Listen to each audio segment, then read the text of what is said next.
তো guys finally জমে পৌঁছে গেল, এগুলো এভাবে কেটে দিতে হবে। এই যে আমার হাতে একটা দা আছে, দা। তো আমি এখন জমে কাজ করবো।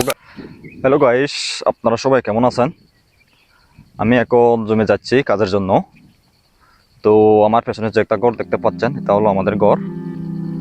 তো এখান থেকে আমাদের জমে যেতে মেবি 10 থেকে 15 মিনিট লাগতে পারে। তো গাইস আমি এখন জমে যাচ্ছি, দেখেন।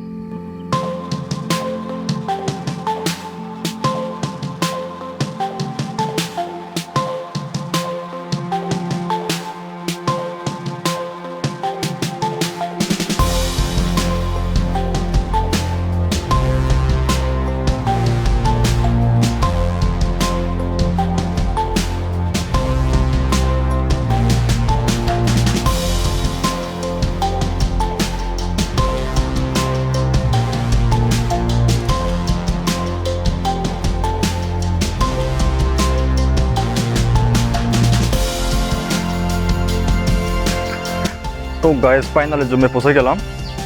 প্রায় 12 মিনিট হাঁটার পরে জমে পৌঁছে গেলাম আমি। এই যে জুম, এই যে জুম জুম জুম।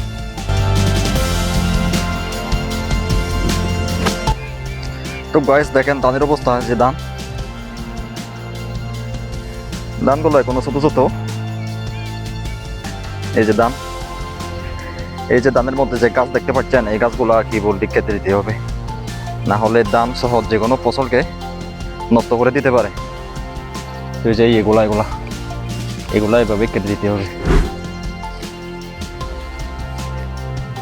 এই যে দেখেন গাইস, আমি কাটছি এগুলা এভাবে, এই গাছগুলা কেটে দিতে হবে। এই যে আমাদের জমির অবস্থা।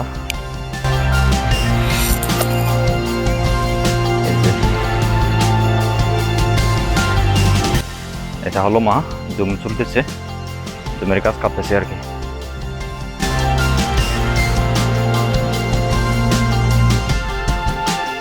তো গাছ দেখেন, আমি এখন জমির গাছ কাটতে যাচ্ছি, অর্থাৎ জমির গাছ চলতে যাচ্ছি আর কি। তো গাছ আপনারা দেখেন।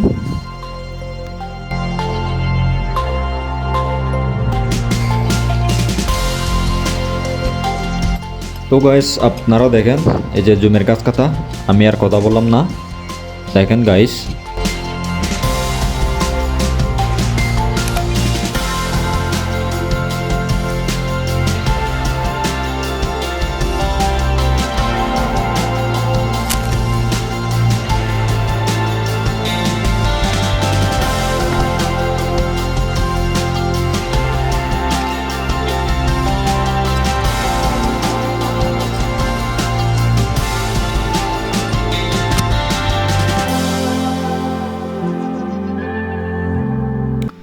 তো গাছ দেখেন, জমির গাছ এভাবে কাটতে হয় আর কি, অর্থাৎ জমির গাছ এভাবে চুলতে হয় আর কি। তো দেখেন গাইস, আমি কাটছি যে।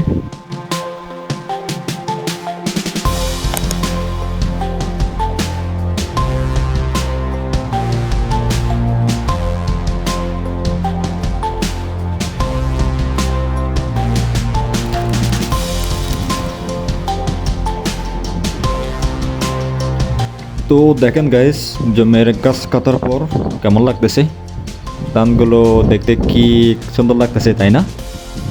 তো দেখেন গাইস, এই যে বাতাসে ধানগুলো নড়তেছে, এই দৃশ্যটা দেখলে সবচেয়ে সুন্দর লাগে আর কি। জমে এই যে বাতাসের মতো ধান নড়ে, এই যে গাছ দেখেন, এইভাবে এইভাবে গাছগুলো কেটে দিতে হবে আর কি। যদি কাটা না হয় তো ধানগুলো মরে যাবে। তো গাইস আজকে এই পর্যন্ত। আমি আপনাদের এই যে জমে গাছ কাটা দেখালাম, অর্থাৎ জুম চলা দেখালাম আর কি। তো আমার এই ভিডিওটি ভালো লাগলে আমার ফেসবুক পেজ থেকে ফলো করে পাশে থাকবেন। তো ধন্যবাদ গাইস ভিডিওটি শেষ পর্যন্ত দেখার জন্য। তো দেখা হবে আরো অন্য কোনো একটা ভিডিওতে। ততক্ষণে সবাই সুস্থ ও ভালো থাকবেন। ঠিক আছে গাইস, ভিডিওটা করে দিলাম।